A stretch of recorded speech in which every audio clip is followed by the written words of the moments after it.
Hey guys, welcome back to the channel. Whether you're here to compare apps, learn something new, or just stay updated, you're in the right place. Let's jump straight into it. All right, guys, welcome back.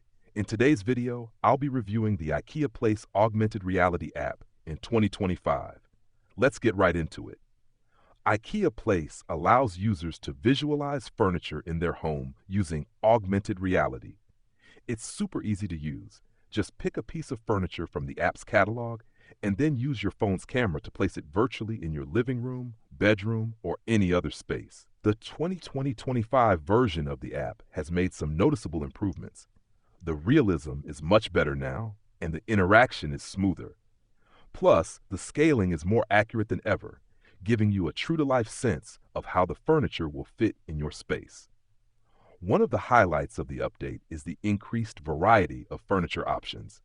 You'll also find more customization features so you can tweak the furniture to better suit your needs. Now, the app's augmented reality feature is super intuitive. You can rotate the item or even resize it to make sure it fits perfectly. However, one downside I found is that the app can be a little battery intensive, so it's a good idea to keep your charger handy if you plan on using it for a while.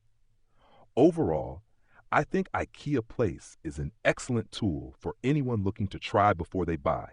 It makes shopping more interactive and fun. Whether you're redecorating or just want to see how a piece of furniture fits in your space, this app is definitely worth checking out. And that's my review of IKEA Place Augmented Reality in 2025.